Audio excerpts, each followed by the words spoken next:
This news update is brought to you by... It's the most wonderful time to stay connected with Flow. Get great deals on prepaid and postpaid plans. Get double the talk, double the text, and double the data when you activate a prepaid or postpaid combo plan, sizes medium and up. All this plus $50,000 to be won from Flow this wonderful Christmas. Visit us in-store today. 'Cause it's the most wonderful time of the year.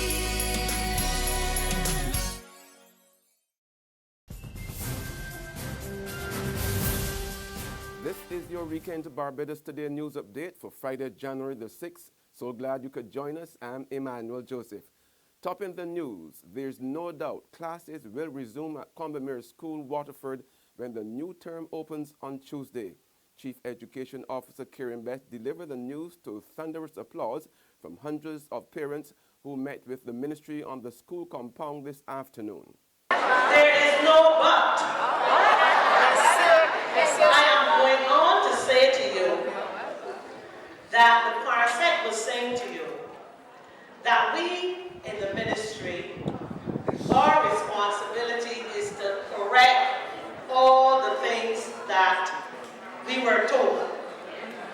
The Ministry of Labor has just said to you that work, there are some areas which will be completed.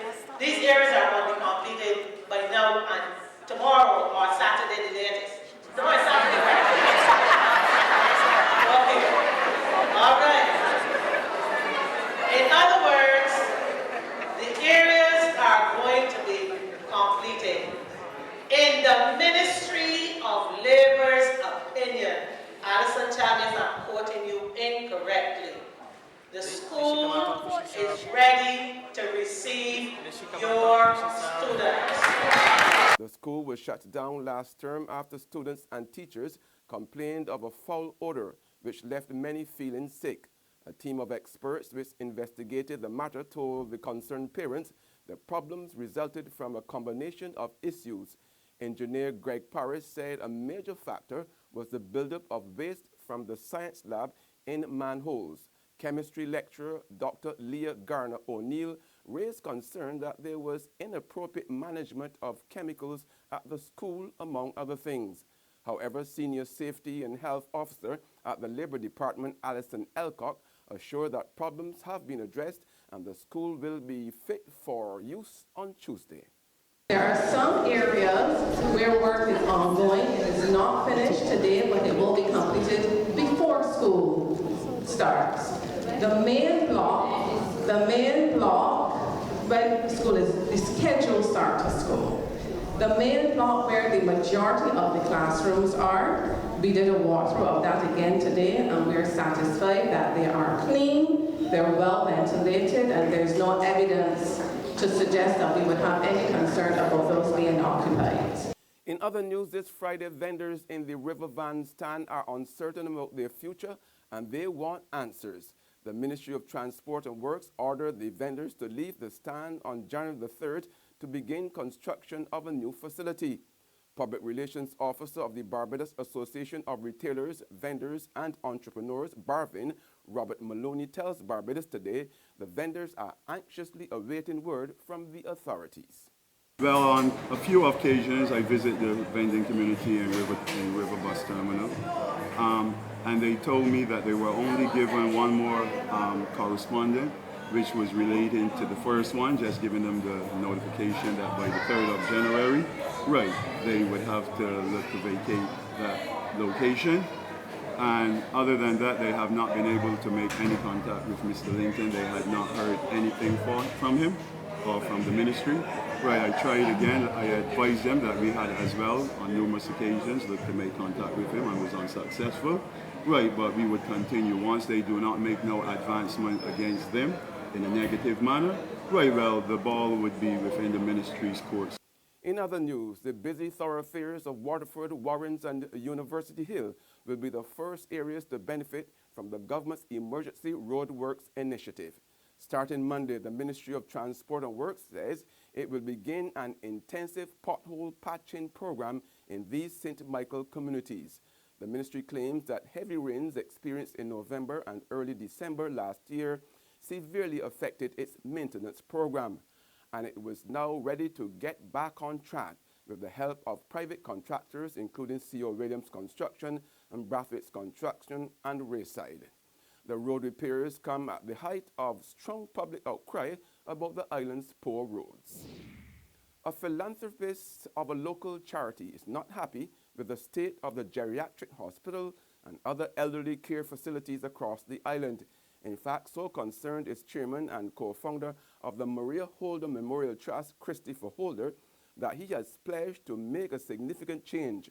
Holder was addressing the official opening ceremony of the Maria Holder Nursery School at Gall Hill in Christchurch this morning. We visited just before Christmas the Geriatric Hospital, and there are plans afoot to redevelop a significant part of that and to give elderly, some actually not that elderly, some of them just had a massive stroke and are just sitting there and don't know what's going on. But that's the only place that they can be put. It's all very sad, and we are determined to make a significant change and improvement to the facilities for elderly here in Barbados. In sports now, Barbadian 2020 star Carlos Brathwaite has joined reigning champion Sydney Thunder for the remainder of the Big Bash League campaign. He is replacing West Indies teammate Andrew Russell, who has been ruled out with a hamstring injury. The 28-year-old Barbadian is expected to link up with the franchise shortly, but there is still no word on whether he will be ready for Sunday's clash against Hobart Hurricanes at Blundstone Arena. Thunder coach Paddy Upton says he is pleased to welcome Brathwaite. He says the Barbadian is a top-quality cricketer and person. There's regional and international news after this short break. Naniki Barbados Music Festival 2017. Get ready to see Chrisette Michelle, Third World, Nicholas Branker, and more. Naniki Barbados Music Festival presents 5 amazing shows from January 11th to 15th. On January 11th and 12th, Canadian jazz icon Oliver Jones presents Swan Song at Divi South Winds and Jazzin' with Naniki at the Frank Collymore Hall. On January 13th, Reggae Ambassadors Third World will rock Ilaro Court East. On January 14th, it's Sounds of the City with Grammy Award winner Chrisette Michelle. The curtain comes down January 15th with Nicholas Branker's ISO Journey Through the Years featuring Allison Hines, Gabby, Grina, Edwin, and David Rudd. Available now at ticketpal.com.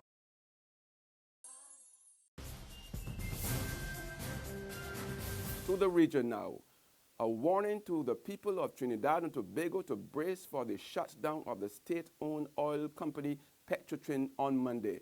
After 2 meetings today, there was still no solution, and President General of the Oilfield Workers Trade Union, Ansel Roger, declared the strike is on. He says the ball is now in the court of the finance minister to grant the union's demands for a 10% rise in wages for workers. 2 final meetings are set for Sunday to avert the action. But until then, Roger tells the country to be prepared. And on the international scene, tragedy strikes as 5 people were shot dead and another 13 were injured at Miami's Fort Lauderdale airport. We get more in this CNN report. He arrived at that terminal. He had checked firearms, was able to pick up his luggage, went into a bathroom, and then came out and started firing. So that's what the initial investigation at this point is showing. That's what the law enforcement is working with at this hour. Obviously, they have to do a lot of interviews with the people on the flight that were with him, people who were still there retrieving their luggage, waiting to get their taxis out of the lower level there at the Fort Lauderdale airport. But at this point, again, this is the early information from investigators at the scene that he appears to have come in on a flight from Alaska that arrived in that same terminal earlier prior to the shooting. He retrieved his luggage where apparently he had checked firearms, went into a bathroom, and then emerged and started shooting. He didn't say anything, according to witnesses. It doesn't appear that there was any rhyme or reason to the shooting. He was just shooting at people randomly. He obviously killed, I think, 5 people now is what the sheriff has confirmed to us. And what we now know is that this person came with these guns with his luggage, which you're allowed to do. You're allowed to fill out a form and check the firearms in your luggage, and that he retrieved those firearms, went into a bathroom, and then came out and started shooting. That's news and sports, but for the very latest, visit our website at www.barbadostoday.bb. Also subscribe to our e-paper email updates and like us on Facebook. We are also on Izumi Media in bus terminals or screenplay at supermarkets and gas stations near you, as well as Channel 99 on Flow TV and Mix 96.9 FM. I'm Emmanuel Joseph. Have a great weekend.